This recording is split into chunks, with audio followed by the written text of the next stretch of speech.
Bismillahirrahmanirrahim. Assalamualaikum warahmatullahi wabarakatuh. Alhamdulillahilladzi la yazidu fi mulkihi hamdun hamidi wa la yanqusuhu juhudul jahidi, la tanfa'uhu ta'atu man atah wa la tadurruhu ma'siyatu man asah. Ashhadu an la ilaha illallah wahdahu la syarika lah wa ashhadu anna Muhammadan abduhu wa rasuluh la nabiyya ba'dah. Allahumma salli wa sallim wa barik wa karrim ala hadzal nabiyyil karim nabiyyina Muhammadin wa ala alihi wa ashabihi wa junudihi wa ansarihi ila yaumiddin, amma ba'd. Ma'asyiral muslimin wal muslimat, jamaah salat zuhur Masjid Agung Sunda Kelapa yang dirahmati Allah Azza wa Jalla, segenap keluarga besar Yayasan Dewan Kemakmuran Masjid Agung Sunda Kelapa yang dirahmati Allah Azza wa Jalla. Kita lanjutkan kajian kita masih tentang fikih salat berjamaah. Kemarin pada pertemuan yang lalu kita sudah membahas bahwa makmum harus yakin keadaan imamnya. Makmum hanya boleh menghukumi secara zahir imamnya. Adapun kesalahan-kesalahan yang nampak, kesalahan-kesalahan yang jelas, maka boleh makmum meninggalkan imamnya. Pada pertemuan ini kita akan membahas tentang satu hadis dalam Musnad Imam Ahmad ketika Abdullah bin Abbas radhiyallahu anhuma menginap di rumah bibinya yang bernama Maimunah, yang mana Maimunah radhiyallahu anha juga merupakan salah satu dari istri Rasul sallallahu alaihi wasallam. Kata Abdullah bin Abbas, "Bittu inda khalati." Aku menginap di rumah bibiku Maimunah. Faqama an-nabiyyu sallallahu alaihi wasallam yusalli minal lail. Pada malam itu aku melihat Rasul sallallahu alaihi wasallam bangun untuk salat qiyamul lail. Maka Abdullah bin Abbas pun ingin ikut serta menjadi makmum Rasul sallallahu alaihi wasallam. Faqumtu an yasarihi. Aku berdiri di sebelah kirinya Rasul. Fa akhadha bi ra'si wa aqamani an yaminihi. Maka Rasul mengarahkanku ke arah kanan beliau dan memberikan aku tempat berdiri tepat berada di sebelah kanan beliau. Rawahu Ahmad. Jamaah dirahmati Allah Subhanahu wa taala, perkara tentang salat berjamaah ini amat sangat harus kita fahami. Apalah lagi kita ini orang yang senang untuk salat berjamaah. Tapi kalau kita tidak ikut aturan salat berjamaah, maka kita tidak akan mendapatkan reward 27 derajat, reward umrah, haji, karena kita salat berjamaahnya tidak ikut aturan. Jamaah dirahmati Allah Subhanahu wa taala, kalau makmumnya satu orang laki-laki, maka makmum berada tepat di sebelah kanan imam. Kalau makmum satu orang laki-laki berada di belakang imam, salatnya sah, tapi dia tidak dapat pahala ganjaran berjamaah. Kalau makmum satu orang laki-laki ini berada di sebelah kiri imam, sama, salatnya sah, tapi dia tidak dapat ganjaran pahala berjamaah. Beda halnya kalau makmumnya satu orang perempuan. Contoh, misalkan istri kita salat malam, istri kita jadi makmum, dia berada di belakang imam, bukan di sebelah kanan, bukan di sebelah kiri. Justru kalau seorang perempuan makmum berada di sebelah kanan, berada di sebelah kiri imam, maka si makmum tidak dapat ganjaran pahala salat berjamaah. Jamaah dirahmati Allah Subhanahu wa taala, agar lebih fleksibelnya saya bisa minta tolong kepada jamaah mungkin yang ingin menjadi relawan agar berdiri 2 orang biar kita sama-sama mengetahui bagaimana posisi letaknya. Silakan Pak, yang masih muda-muda boleh di sini nih. Ada nggak Pak yang masih muda di sini nih? 2 orang aja. Boleh Pak, silakan Pak. Ya, ini imamnya. Makmumnya mana makmumnya nih?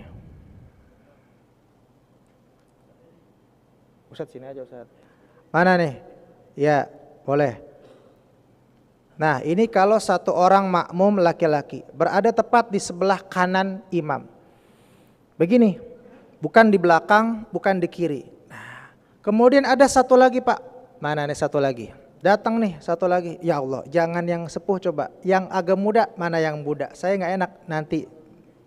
Nah, di mana nih? Bapak duduk Pak, silakan. Ya. Di mana nih makmum kedua kita? Nah, saya pernah lihat sholat di masjid lain, bukan di Masjid Agung Sunda Kelapa. Ini makmum kedua adanya di sebelah kanan juga, sini Pak. Dia begini, memanjang terus. Nah, ini tidak dapat ganjaran sholat berjamaahnya. Sah tidak sholatnya? Sah, tapi tidak dapat ganjaran sholat berjamaah. Di mana posisi makmum yang kedua ini? Afdolnya berada di sebelah kiri imam. Silakan Mas. Sebelah kiri. Ya, ya begini nih afdolnya. Sholat nih, sholat Pak. Sholat, ya. Afdolnya. Nanti kalau ada 1 lagi yang datang, dia berada tepat di belakang imam. Yang 2 ini nanti mundur. Kalau nggak ada yang datang, bagaimana? Maka pada rakaat berikutnya yang 2 ini mundur. Silahkan mundur, maaf. Nah, lalu rapatkan softnya. Iya, begitu. Atau boleh juga langsung makmum yang kedua di belakang, tanpa harus mencolek, tanpa harus menepuk. Jadi sebenarnya ada yang salah dalam prakteknya. Ada nggak ajaran colek, ajaran tepuk? Ada. Tapi bukan yang seperti kita lihat kebanyakan. Biasanya orang lagi berdiri mau dijadiin imam nih, kita tepok dia, kita colek dia. Bukan begitu ajaran nyolek, ajaran tepuk dalam sholat berjamaah. Nah, bagaimana ajarannya? Nah ini, jadi misalkan 2 orang ini sudah sholat nih.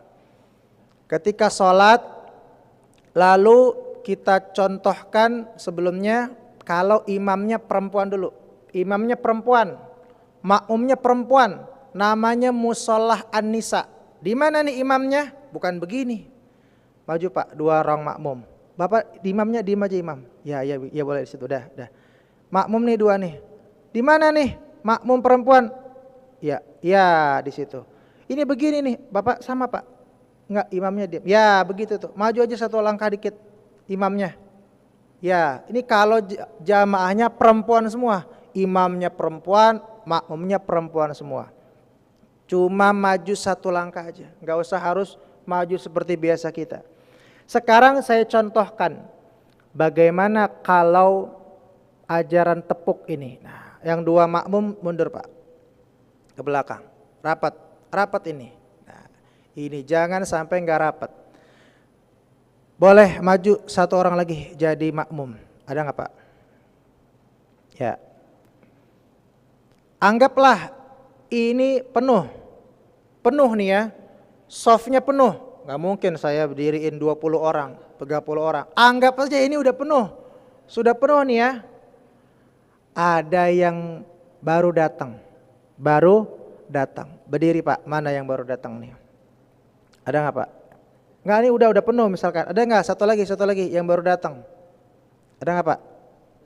Ya, nah ini baru datang nih. Softnya sudah penuh nih Pak, udah penuh. Bapak di mana nih? Bapak berdiri. Bikin soft baru itu adanya tepat di belakang imam. Soft tepat berada di belakang imam. Ini ya, ini abang kita makmum baru. Tapi dalam fikih, kalau misalkan orang sholat berjamaah, dia sendirian di belakang, sendirian aja di belakang, maka kata Imam Syafi'i ini makruh. Kata Imam Ahmad, nggak dapat ganjaran sholat berjamaah. Sah sholatnya, tapi tidak dapat ganjaran sholat berjamaah. Bagaimana nih? Ini kalau misalkan kejadiannya di waktu sholat subuh, injury time, sudah rakaat terakhir, atau isya biasanya injury time, udah rakaat keempat. Nggak ada lagi makmum di belakang kita, yang wudu nggak ada, emang kita doang terakhir. Maka dia nepuk nih ajaran tepuk nih. Bagaimana nepuknya? Biasanya kalau memang imam baru rakaat pertama, rakaat kedua, bikin soft ada di tengah. Tapi kini udah terakhir, injury time, dia datang terakhir. Harus ada temennya di belakang, sementara nggak ada lagi yang wudu. Maka dia nepuk. Nepuknya ini ada di pojok kanan. Silakan Pak, geser ke pojok kanan. Bapak ke pojok kanan aja. Nah, ini tembok nih ya, udah penuh.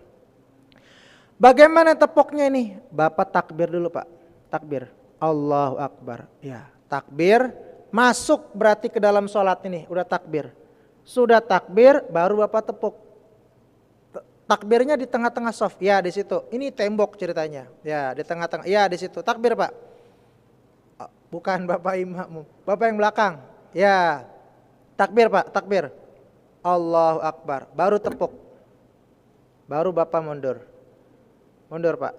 Nah, nepok itu sebenarnya ngomong dia. Takbir, Allahu Akbar, terus dia tepok. Yang habis tepok mundur, yang ditepok mundur.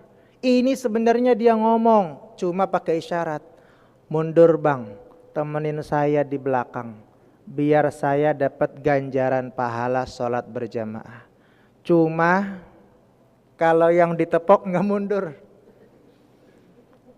Apa ini orang lagi jadi makmum ditepok-tepok ini, diem aja dia, nggak mau mundur. Bagaimana? Maka abang kita ya sholat sendiri jadinya, nggak dapat ganjarannya. Cuma dia bilang, benar-benar udah ditepok bukannya mundur. Masih juga di depan. Nanti selesai sholat nanya tuh, ngapain Mas tepok-tepok? Mundur, mundur, temenin saya di belakang, biar saya dapat ganjaran. Kosong dong di pinggir, nggak apa-apa. Karena memang sudah injury time. Beda kalau memang masih rakaat pertama, rakaat kedua, bikin kita di tengah sunnahnya. Tapi kalau udah mau habis, udah rakaat keempat, makmum injury time ini baru nongol. Kadang yang tahiyat imam, tahiyat akhir aja baru datang. Ada yang begitu. Begitu, cara nepoknya tuh begitu. Sekarang pertanyaannya bagaimana? Kalau misalkan orang lagi sholat nih bapak kita, lagi sholat nih. Ya. Kita mau jadiin dia imam. Rapat aja Pak, sekarang rapat Pak. Berempat rapat, ya di sini Pak di depan. Kita mau menjadikan dia imam. Ini berempat nih, makmum datangnya bersama-sama. Dia mau sholat berjamaah, cuma dia lihat, bapak itu tuh pakai peci, kita jadikan imam aja dia. Ajarannya bagaimana? Tidak usah ditepok, tidak usah dicolek. Takbir aja langsung berempat Pak, takbir. Allahu Akbar.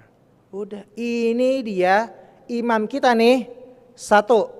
Kalau misalkan dia tadinya sholat sendiri, sekarang dipilih jadi imam, maka dia berubah niatnya jadi imam.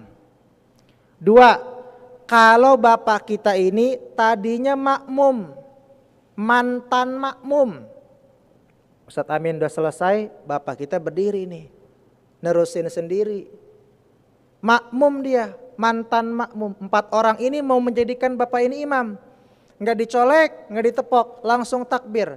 Tapi bapak kita ini yang sekarang jadi imam tidak usah niat jadi imam.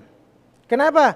Karena pada hakikatnya dia makmum, sudah dapat pahala berjamaah, nggak usah rubah lagi jadi imam. Itu yang kedua. Yang ketiga, bagaimana seandainya kalau yang dipilih jadi imam ternyata sholat sunnah, lagi ba'diyah. Sering, waduh, sering katanya itu. Lagi ba'diyah, itu tuh imamnya tuh, jadi imam dia. Bagaimana nih? Sah atau tidak? Kalau bapak kita ba'diyah dijadikan imam, sholatnya kaifiyahnya sama, rukuknya sama, sujudnya sama, boleh. Tapi tetap dia sholat sunnah. Makmumnya nggak tahu, sholat wajib makmumnya. Tetap aja. Cuma tuh makmum dalam hati nanya, ini bapak nggak ada suaranya. Habis sholat kita tanya, Pak, bapak jadi imam kok saya pilih nggak ada suaranya. Saya sholat sunnah, ba'diyah. Wah, batal dong saya. Nggak batal, sah sholatnya. Karena kaifiyahnya sama, rukunya sama, sujudnya sama. Kecuali bapak ini sholat sunnah goib, sholat jenazah. Nah, nggak ada rukunya, nggak ada sujudnya, maka bapak kita turunin tangan kanannya, isyarat nggak bisa diikutin. Atau dia lagi sholat gerhana, rukunya 2 kali, beda kaifiyahnya, nggak bisa diikutin. Tapi kalau cuma sholat sunnah, ba'diyah, bisa diikutin. Jadi tetap sah sholatnya. Begitu. Jazakumullah khairan katsira. Silakan Pak duduk kembali. Ada yang mau ditanya? Kalau nggak ada, saya tutup sampai pertemuan di sini. Kita ketemu di pertemuan berikutnya. Nggak ada ya Pak? Karena kita sering ikut kajian. Ini cuma untuk pengingat agar kita tidak salah dalam mengambil posisi saat sholat berjamaah. Kita tutup dengan lafaz istighfar. Astagfirullah, astagfirullah, astagfirullah. Disempurnakan doa kafaratul majlis. Subhanakallahumma bihamdika asyhadu an la ilaha illa anta astaghfiruka wa atubu ilaik. Nasrun minallah fathun qarib. Wassalamualaikum warahmatullahi wabarakatuh.